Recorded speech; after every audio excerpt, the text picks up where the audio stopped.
Welcome to the official Heisman Trophy podcast. Chuck Conrad with a kickoff. Roy has a strong leg, end over end. Sanders takes it 1 yard deep in the end zone. Up the middle of 5, 10, 15, 20, 25, 30, 35. He's at the 40, he's at 45, 50, 45, 40, 35, 30, 45, 40, 50, 10, 5, touchdown.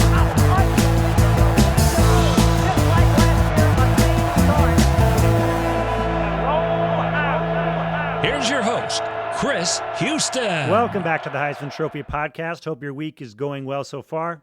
October is waning in college football, and the Heisman race is starting to heat up. You know, it's funny. It seems like as soon as Halloween comes around, the Heisman race starts to really take focus. I have a pretty good idea who I think have the best chance of winning. I think it's down to like 4 players, my personal opinion. But, you know, things could change.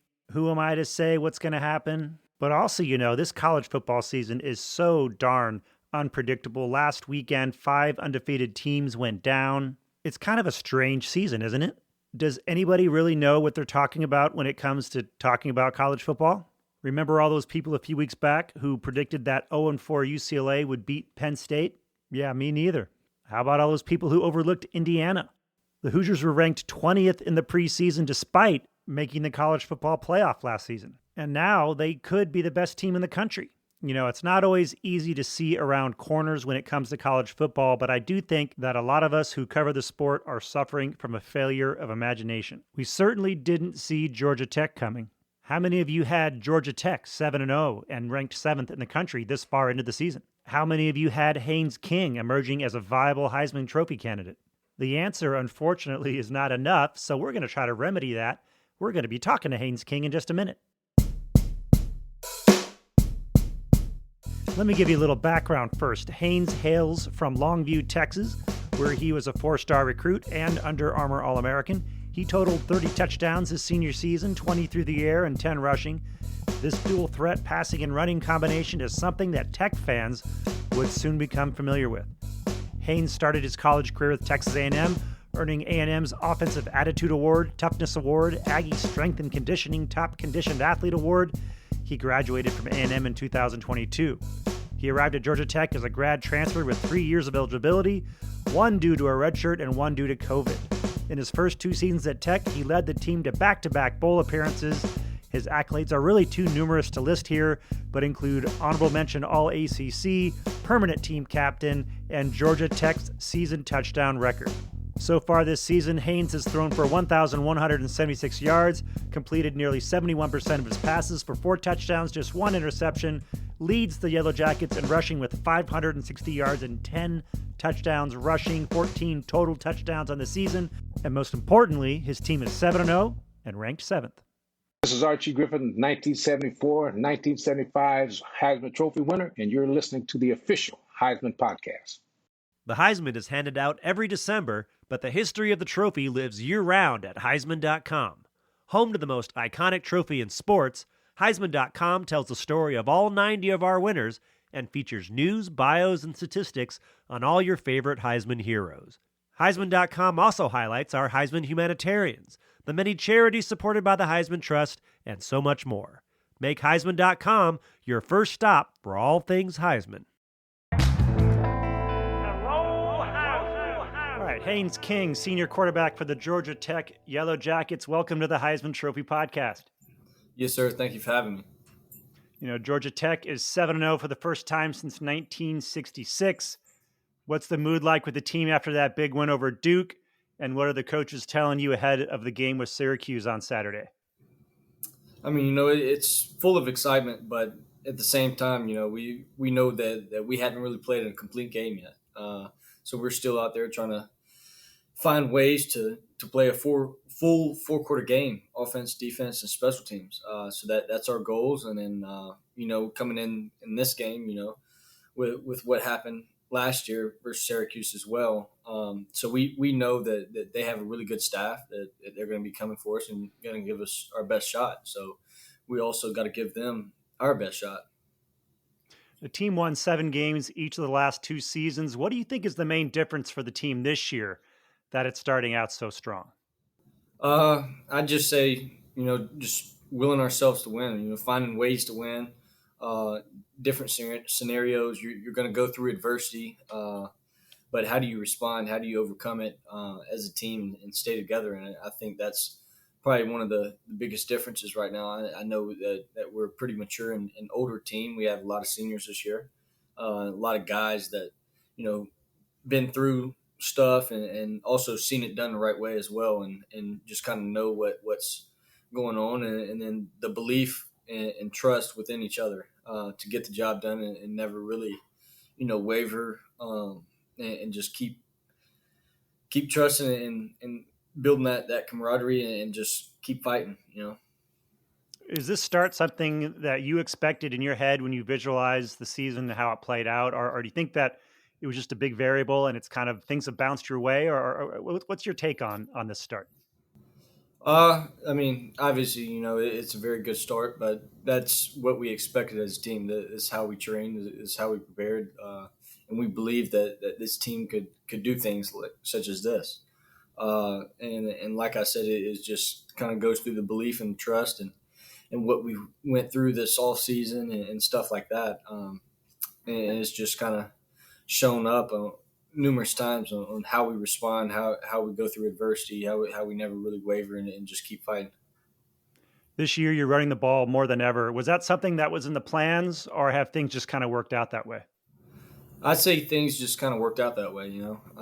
They already know, all the coaches know that, I really do anything for this team, just put them in the best situation possible. If that's me throwing it, running it, or handing it off, whatever it is.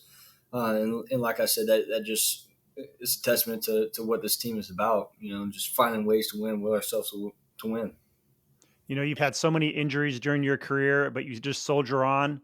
USA Today just recently called you the toughest player in college football.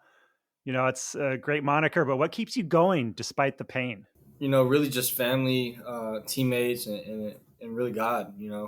Obviously you want to make your family proud, and just give your all each and every game. That's really what makes my parents proud of what I do, and who I am. And then teammates, just fighting as hard as I can for the brother next to me. And because I know that they'll do the same, and then give all glory to God as well.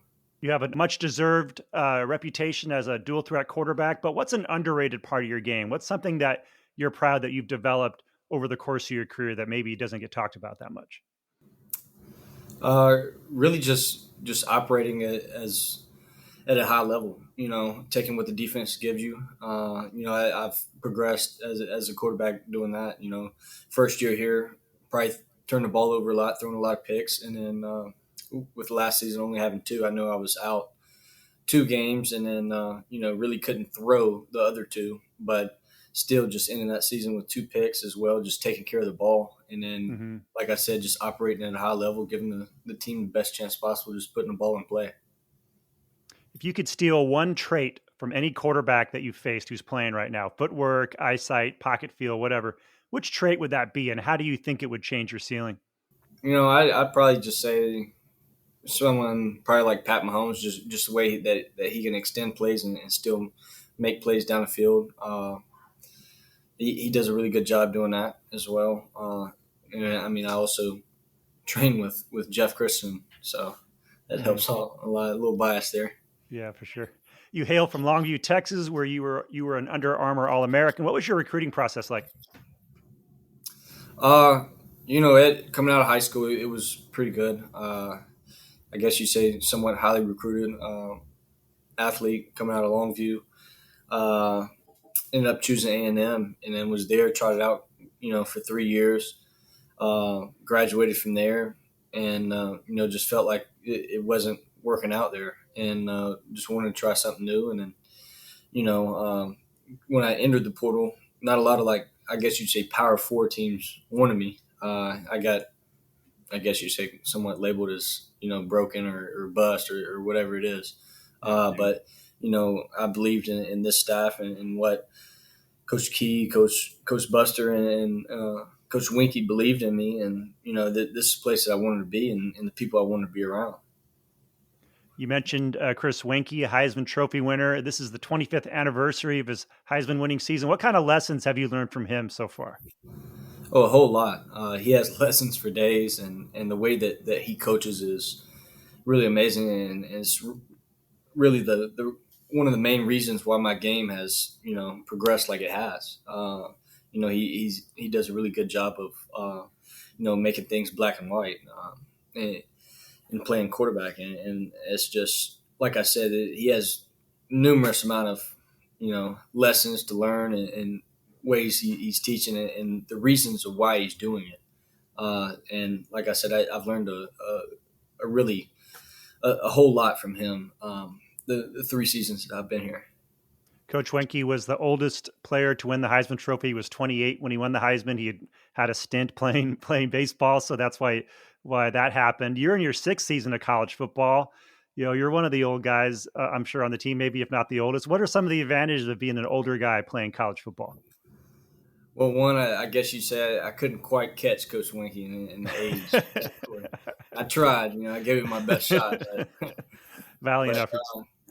You definitely gain an advantage. You've been there, done it. You've seen a lot of things happen: the goods, the bads, the uglies, stuff like that. And that's just things that you can learn from, lessons that you can learn from.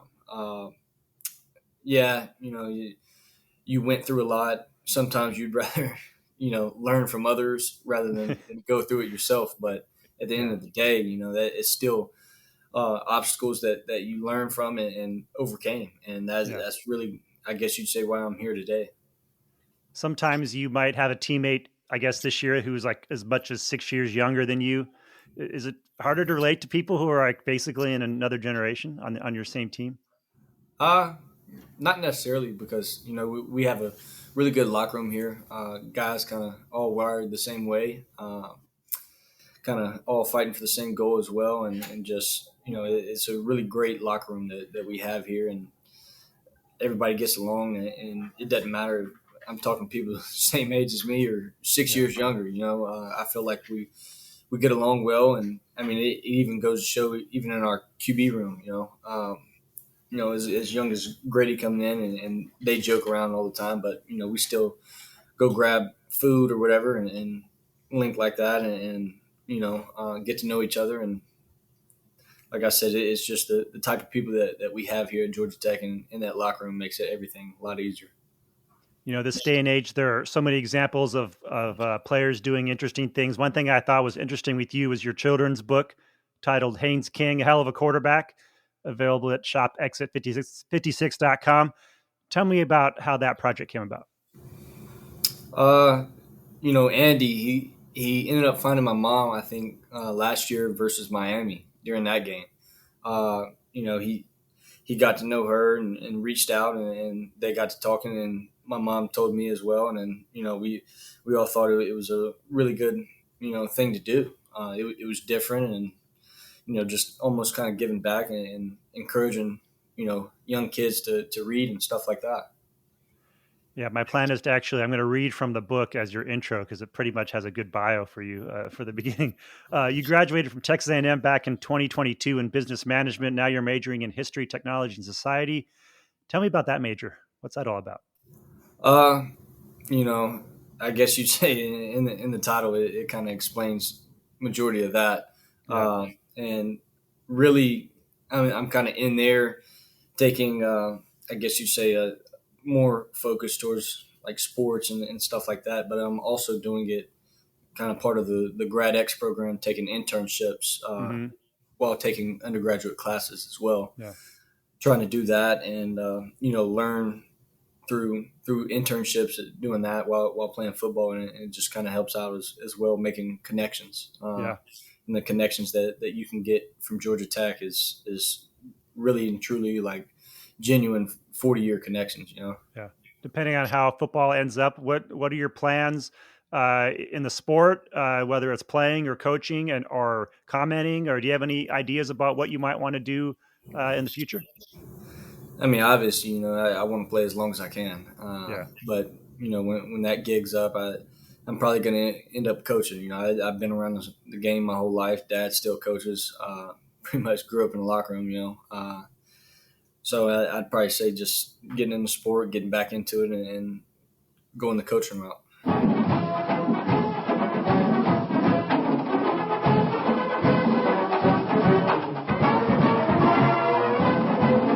Well, Haynes King, thanks for coming on the Heisman Trophy podcast. Enjoy talking to you. You're off to a great start again. Congrats on that. Good luck against Syracuse, and good luck the rest of the year. Yes, sir. Thank you so much.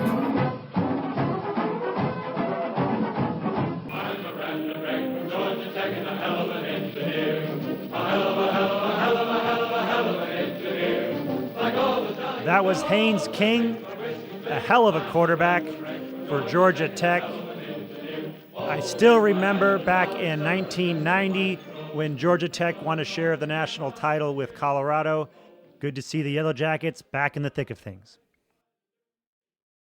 Did you know that the Heisman Trophy Trust has donated more than $20 million to a huge variety of charity-based groups via its Heisman Trophy Fund for Youth Development? That's right, the fund has helped countless charitable organizations that uses sports to engage underprivileged young people in educational activities. If you are part of an organization or know of one that would like to apply for funding, visit Heisman.com and click on the charities link at the top of the site. Hey guys, this is Barry Sanders, the 1988 Heisman Trophy winner, and you are listening to the official Heisman Trophy podcast.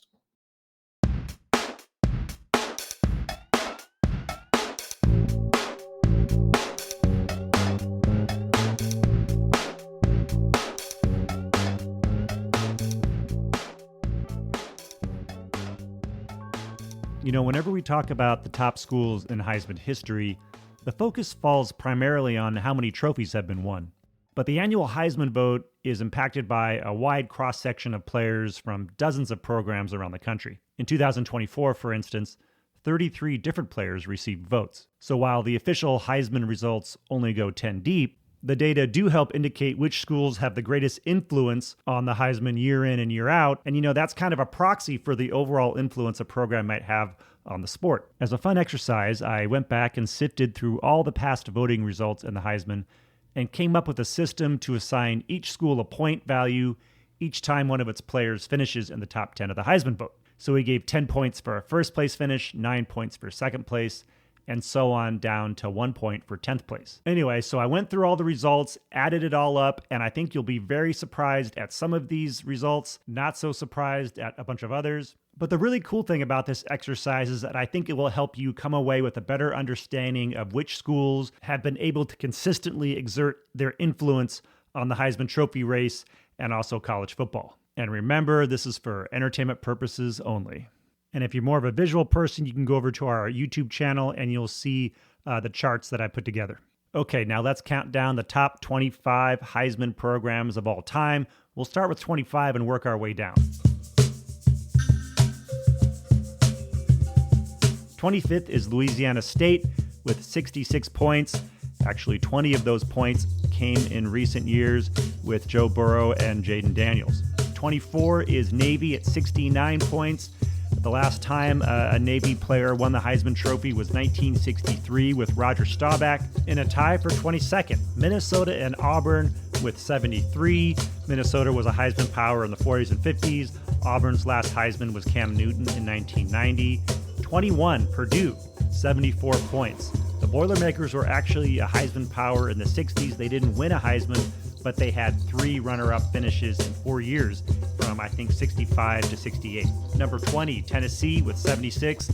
Never won a Heisman Trophy. Several runners-up, most famously Peyton Manning in 1997.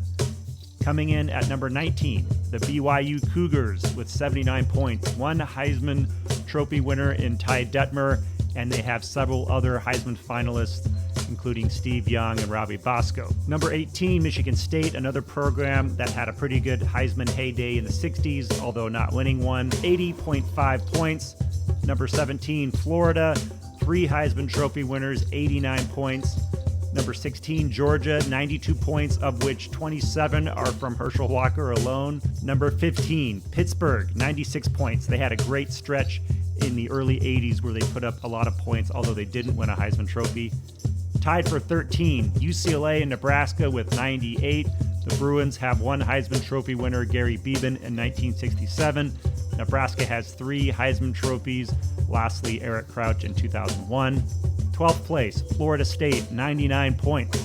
The last Seminole Heisman winner was Jameis Winston in 2013. In 11th place, Miami with an even 100. The Hurricanes showed some life in the Heisman race last year with Cam Ward, who finished 4th. Now we're to the top 10. Now we're to the top 10 schools that have had the most influence on the Heisman race over the years. Number 10 is Stanford with 104 points. Once again, only one Heisman winner, Jim Plunkett, back in 1969, but the Stanford Cardinal had a bevy of Heisman runners-up in the early part of the last decade. Number 9, Army, 107 points. The Black Knights have a storied history when it comes to the Heisman. They absolutely were dominant in the 1940s and during the pre- and post-war era when there was just a ton of great players who factored in the Heisman race. Tied for 7th, Texas and Penn State, 110 points. There haven't been many major Heisman candidates from Texas lately or from Penn State, but both are pretty consistent year in and year out. At 6, the nouveau riche in the group, Alabama, who until 2009 had not had a Heisman Trophy winner, now has 4, 168 points and surging. Number 5, Michigan, 169 points, barely holding off the Tide. Number 4, USC, 193 points. It was 183 points until Reggie Bush's Heisman was reinstated, and the Trojans are now in 4th with 193. In 3rd place, Oklahoma, 242 points. They have had 2 recent Heisman Trophy winners and a runner-up in the last decade, so they are a strong 3rd place at the moment. In 2nd place, Ohio State, 262 points. Probably the most consistent program through the decades when it comes to the Heisman race. Their last Heisman Trophy winner, though, was Troy Smith in 2006. However, there have been many Heisman Trophy finalists for the Buckeyes since then. And the number 1 school points-wise when it comes to the Heisman Trophy vote is Notre Dame. Shouldn't really come as too much of a surprise for those of you who know your college football history. The Irish won their first 5 Heisman trophies in a span of just 13 seasons between 1943 and 1956, and then they won their 6th trophy in 1964, didn't win their 7th until 1987, and haven't won one since. But the overall legacy of Notre Dame's impact on the Heisman race is still being felt, and they are the all-time number 1 school when it comes to Heisman Trophy influence. And you could probably argue that, especially in the early days, the relationship between Notre Dame and the Heisman Trophy was mutually beneficial. Okay, so we've talked about our top 25 schools when it comes to the Heisman Trophy vote. Now let's break it down by decade.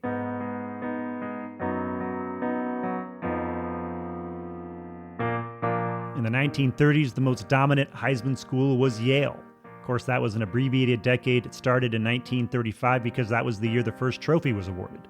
Yale wins the decade because it wins 2 of the first 3 Heismans, becomes the first school to win back-to-back. The 1940s were a golden era for the Heisman because it helped solidify the trophy as the most important award in the sport. Notre Dame and Army just dominated this period. The Irish had 3 Heisman Trophy winners, Bertelli, Lujack, and Hart, and Army had the very famous Mr. Inside, Mr. Outside, Doc Blanchard and Glenn Davis in 45-46. The Oklahoma Sooners were the dominant program of the 1950s, and they were also the most dominant Heisman program as well.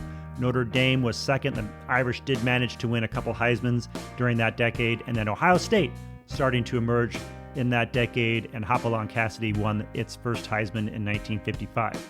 The 1960s saw Notre Dame come out on top again, but Purdue had a very strong second-place finish thanks to 3 runner-up finishes in 4 years. And for the first time, some West Coast schools get in on the action. USC is 3rd place in that decade thanks to the Heisman Trophy wins of Mike Garrett and O.J. Simpson.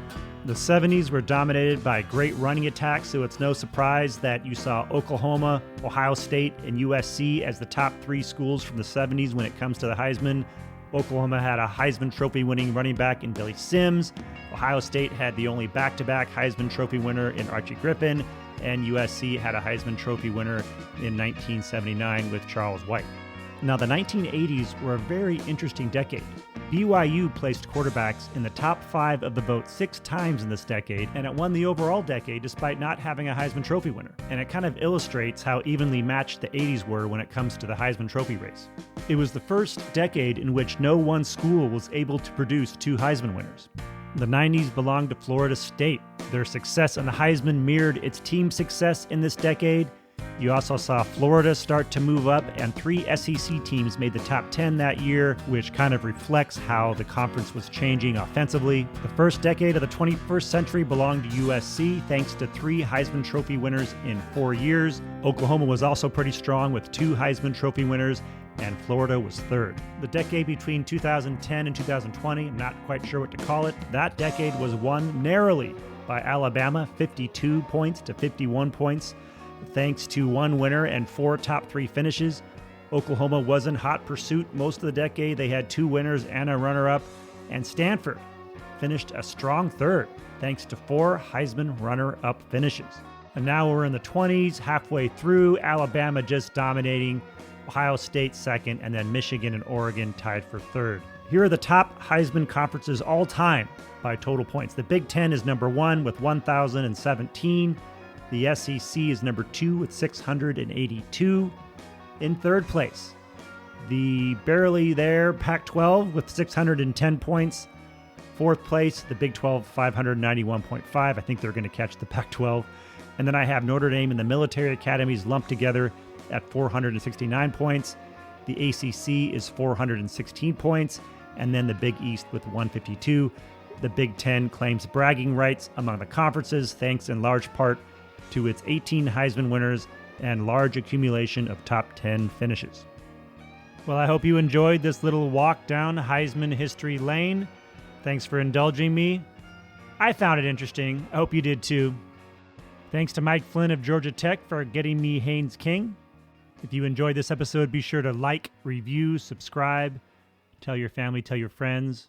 Next week, Diego Pavia of Vanderbilt. See you next week.